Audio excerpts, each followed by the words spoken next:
Bismillahirrohmanirrohim. Assalamualaikum warahmatullahi wabarakatuh. Perkenalkan, nama saya Emma Puspita dari kelas MPI 6A. Di video kali ini saya akan menjelaskan sedikit mengenai 6 materi. Yang pertama ada model pendekatan perubahan individu, yang kedua tahapan dalam perubahan manajemen, yang ketiga jenis masalah dalam pengembangan organisasi, yang keempat teknik pengembangan organisasi, yang kelima tahap pengembangan organisasi, dan yang keenam analisis SWOT pengembangan organisasi. Yang pertama, model pendekatan dalam perubahan individu. Model pendekatan ini terbagi menjadi 4. Ada pendekatan behavioral, pendekatan kognitif, pendekatan psikodinamis, dan pendekatan humanistik. Yang pertama, pendekatan behavioral. Pendekatan ini dikenal dengan modifikasi perilaku yang dapat diartikan sebagai tindakan yang bertujuan untuk mengubah perilaku seseorang. Yang kedua, pendekatan kognitif. Berfokus pada proses mental dalam modifikasi atau mengubah tingkah laku seseorang dengan melibatkan pelatihan dan pengembangan keterampilan. Yang ketiga, pendekatan psikodinamis. Pendekatan ini melibatkan pada pemahaman mendalam tentang emosi seseorang dan proses mental seseorang. Yang keempat, pendekatan humanistik. Pendekatan ini merupakan pendekatan yang memberikan perhatian kepada seseorang atau individu sebagai manusia. Yang kedua, tahapan dalam perubahan manajemen. Ada 5 tahapan. Yang pertama, decide atau memutuskan. Dalam tahapan memutuskan perubahan manajemen, yang perlu dilakukan adalah mempelajari metode perubahan yang tepat untuk digunakan. Yang kedua, prepare atau persiapan.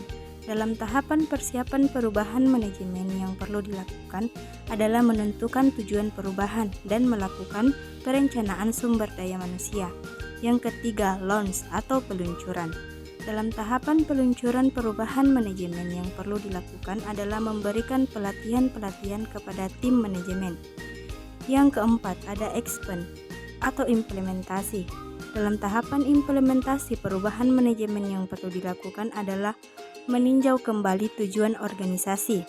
Yang kelima, sustain atau melanjutkan. Dalam tahapan melanjutkan implementasi perubahan, yang perlu dilakukan adalah melakukan penilaian berbagai kegiatan dan mengukur, meninjau, dan mengontrol berbagai kegiatan. Yang ketiga, jenis masalah dalam pengembangan organisasi. Yang pertama, masalah strategis. Masalah ini adalah salah satu yang paling kritis yang dihadapi organisasi dalam lingkungan yang berubah dan sangat kompetitif saat ini. Yang kedua, masalah struktural dan teknologi. Organisasi harus memutuskan bagaimana membagi pekerjaan, kemudian bagaimana mengkoordinasikannya. Yang ketiga, masalah sumber daya manusia. Masalah ini berkaitan dengan menarik orang-orang yang kompeten ke dalam organisasi. Masalah yang keempat, masalah proses manusia. Masalah ini berkaitan dengan proses sosial yang terjadi di antara anggota organisasi, salah satunya adalah komunikasi.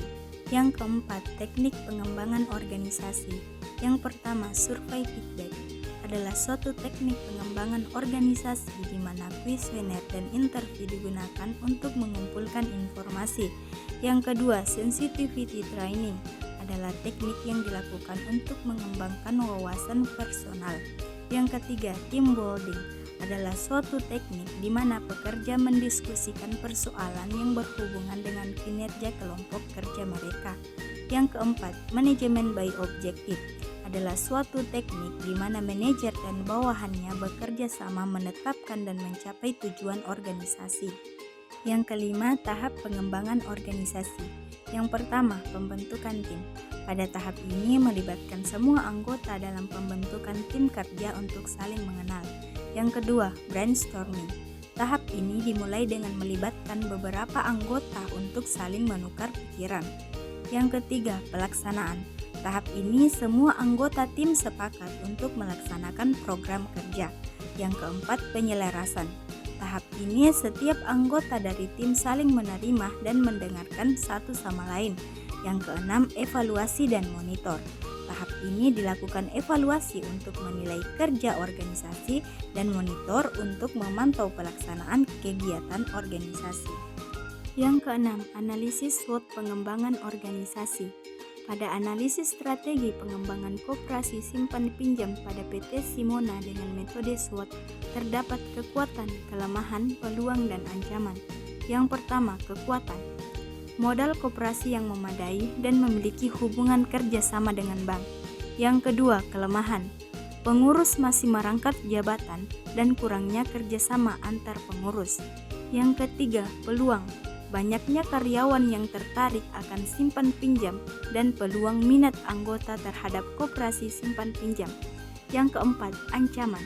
Anggapan karyawan yang masih negatif terhadap koperasi. Demikianlah pemaparan materi saya mengenai 6 materi yang tadi saya jelaskan. Kurang lebihnya mohon dimaafkan. Wabillahi taufiq wal hidayah. Wassalamualaikum warahmatullahi wabarakatuh. Selamat menonton. Terima kasih.